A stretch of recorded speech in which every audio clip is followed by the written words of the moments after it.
आप सभी सनातनी भाई और बहनों को मेरा प्रणाम है। आज का विषय बहुत ही महत्वपूर्ण है। आज का विषय है प्रतीक्षा की पराकाष्ठा, श्री राम और किन्नर समाज की अमर गाथा।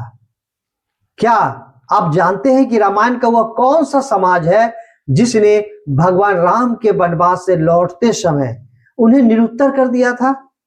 जब पूरी अयोध्या महलों में सो रही थी, तब सरयू के तट पर कौन था जो 14 साल तक पल के झपकाए बिना ही रास्ते को निहार रहा था? एक ऐसी अनकही कहानी जहां भगवान की एक आज्ञा ने पूरे समुदाय को महातपस्वी बना दिया। आज सनातनी ऋषि पथ पर हम उस रहस्य से पर्दा उठाएंगे जिसे सुनकर आपकी आंखों में आंसू और दिल में राम के प्रति अगाध प्रेम भर जाएगा। अंत तक बने रहिएगा, क्योंकि यह कहानी आपकी सोच बदल देगी। जी हाँ, यह कहानी आपकी सोच बदल देगी। सनातनी ऋषिपथ चैनल के प्रेमी भक्तों, रामायण मात्र एक ग्रंथ नहीं है, बल्कि यह मानवीय संवेदनाओं, त्याग और अटूट भक्ति का वह महासागर है जिसकी हर लहर एक नई सीख देती है।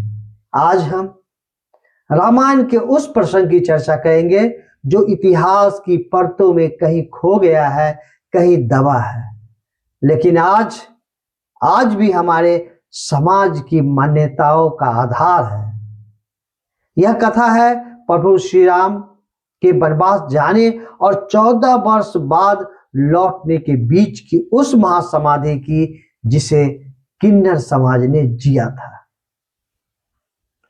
त्रेता युग का वह कालखंड याद कीजिए। अयोध्या उत्सव की तैयारी में थी, लेकिन नियति को कुछ और ही मंजूर था। रानी कैकेयी के 2 बचनों ने पूरे आर्यावर्त को हिलाकर रख दिया।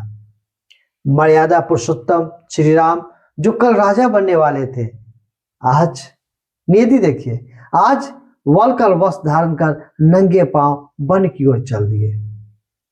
जैसे ही राम, सीता और लक्ष्मण का रथ अयोध्या की सीमा से बाहर निकला, पूरी अयोध्या उनके पीछे दौड़ पड़ी। प्रजा को अपने राजकुमार के प्रति ऐसा प्रेम था कि लोग अपने दुधमुहे बच्चों, बीमार बुजुर्गों और धन संपत्ति को पीछे छोड़कर राम के रथ के पीछे पीछे चलने लगे, पैदल चलने लगे। तमसा नदी के तट पर शाम ढल गई। श्री राम ने अपनी प्रजा को बहुत समझाया, बहुत बुझाया कि तुम लोग कहां तक जाओगे, तुम लोग मत जाओ, यहां से मुझे भी पैदल ही आगे बढ़ना है। विलाप करती हुई माताओं को धीरज बंधाया, लेकिन प्रजा टस से मस नहीं हुई। सबने एक ही सुर में कहा, प्रभु जहां राम है वही अयोध्या है, हम आपके बिना वापस नहीं जाएंगे। और उस रात तमसा के तट पर ही पूरी प्रजा सो गई, लेकिन राम की आंखों में नींद कहां थी। वे अपनी प्रजा के कष्ट को देख बहुत दुखी थे। आधी रात के सन्नाटे में उन्होंने सारथी सुमंत से कहा कि सुमंत, रथ को चुपचाप आगे ले चलो। जाने से पहले राम ने सोती हुई प्रजा को देखा और उनकी ओर हाथ जोड़कर एक करुण आह्वान किया, हे अयोध्या के समस्त नर नारियों, मेरा मोह त्याग कर आप सभी वापस अपने घरों को लौट जाएं और भारत के शासन में सुखपूर्वक रहे, यही मेरी आज्ञा है। सुबह हुई तो राम वहां नहीं थे। पूरी प्रजा में हाहाकार मच गया, लोग विलाप करने लगे, लेकिन राम के आज्ञा की मर्यादा थी। भारी मन से नर और नारी अयोध्या की ओर वापस मुड़ गए, लेकिन इसी भीड़ में एक ऐसा समूह था जो वही रुक गया। वे कौन थे? वे थे किन्नर, तृतीय लिंगी। उनके सामने एक बहुत बड़ा धर्म संकट था, क्योंकि प्रभु श्री राम ने कहा था कि सभी नर और नारी लौट जाए। सभी किन्नर समाज आपस में बातचीत किए, विचार किए और सोचे, हम तो न पूर्ण पुरुष हैं और न पूर्ण स्त्री, हम तो अर्धनारीश्वर के स्वरूप हैं। प्रभु ने हमारे लिए तो कोई आदेश दिया ही नहीं, अब मैं क्या करूं? सभी लोग सोच विचार में पड़ गए और उसके बाद उन्होंने सोचा, यदि उन्होंने हमें लौटने को नहीं कहा तो इसका अर्थ है कि हमारा स्थान उनके चरणों में इसी वन की सीमा पर है। भक्तों, कल्पना कीजिए उस देश के एक ओर राम चित्रकूट, दंडाकारण्य और पंचवटी की ओर बढ़ गए और दूसरी ओर ये किन्नर भक्त उस स्थान पर रुक गए जहां वे राम का रथ ओझल हुआ था, जहां से राम का रथ ओझल हुआ था।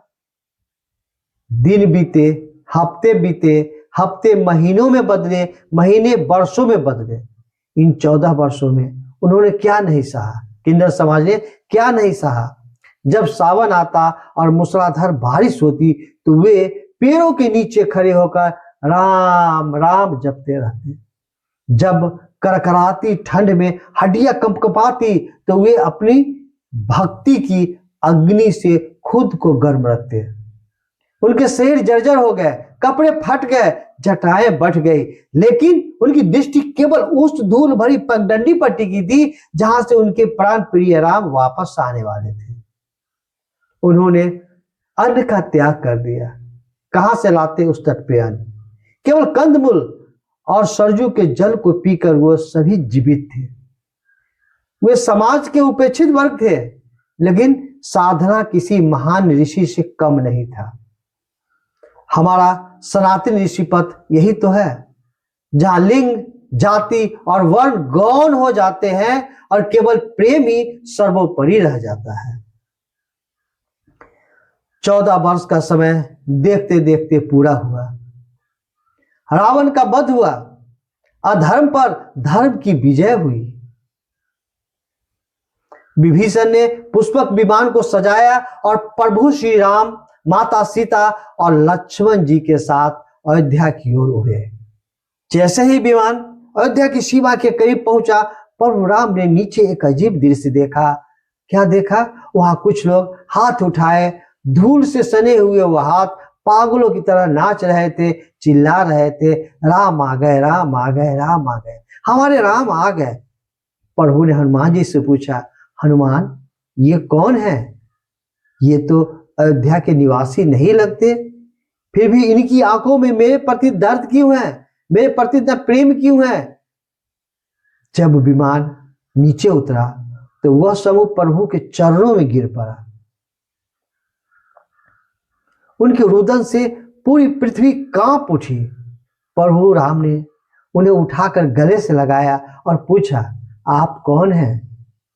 आप कौन हैं और 14 वर्षों से निर्जन वन की सीमा पर क्या कर रहे हैं? उस समूह में से एक वृद्ध किन्नर ने हाथ जोड़कर कांपती आवाज में कहा, प्रभु, आपने जाते समय नर नारियों को लौटने को कहा था। हम तो आपकी उस परिभाषा में आते ही नहीं हैं। मैं तो न नर हूं न नारी हूं। हमने आपकी आज्ञा का पालन किया। हम वन के भीतर आपके साथ नहीं गए, लेकिन हम आपके बिना जी भी नहीं सकते प्रभु। हम आपके बिना जी नहीं सकते, इसलिए हम यही रुक गए। हमें विश्वास था, हमें आप पर विश्वास था कि एक न एक दिन आप इसी मार्ग से लौटेंगे।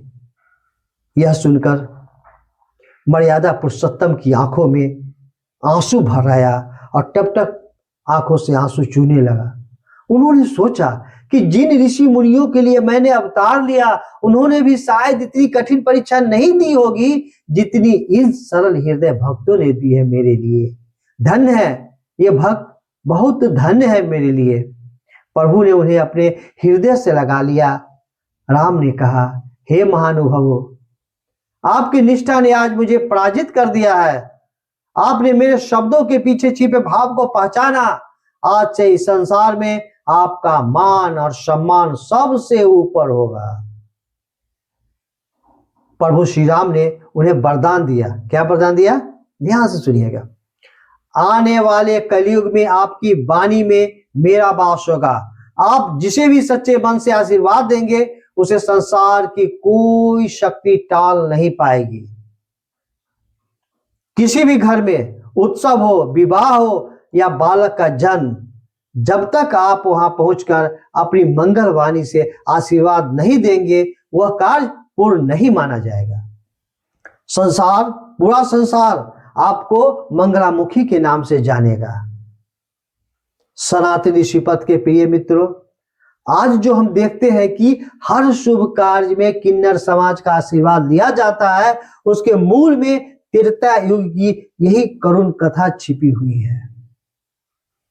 भगवान राम ने हमें सिखाया कि भक्ति किसी शरीर का मोहताज नहीं होती, वह तो आत्मा का परमात्मा से मिलन है। यदि हम भी इन किन्नर भक्तों की तरह धैर्य रखना सीख जाए तो विश्वास मानिए हमारे जीवन के वनवास के बाद खुशियों का पुष्प विमान अवश्य आएगा।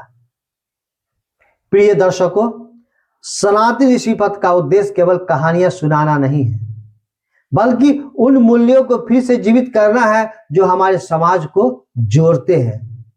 अगली बार जब आप किसी किन्नर को देखें तो उनके भीतर छिपी उस त्रेतायुगीन भक्ति को सम्मान अवश्य करें। यदि आपको भगवान राम और उनके अनंत भक्तों की यह गाथा प्रेरणादायक लगी हो तो इसे साझा करें अन्य भाई बहनों के साथ। और सनातन धर्म की इन अनमोल कड़ियों से जुड़े रहने के लिए हमारा चैनल जिस पे आप देख रहे हैं इसे सब्सक्राइब नहीं किए हैं तो जरूर कर दें। जय श्री राम, जय सनातन संस्कृति, सियावर रामचंद्र की जय, पवन सुत हनुमान की जय। आप सभी से निवेदन फिर से कि यदि इस चैनल को सब्सक्राइब नहीं किए हैं तो सब्सक्राइब कर दें, जिससे कि आपको जब भी हम वीडियो अपलोड करें सबसे पहले आपको खबर हो जाए और आप इस चैनल पर दिए गए विचारों से परिचित हो सके। फिर मिलते हैं किसी अन्य वीडियो में, तब तक के लिए आप सभी सनातनी भाइयों बहनों को मेरा प्रणाम। हर हर महादेव। महागुरु महादेव की जय।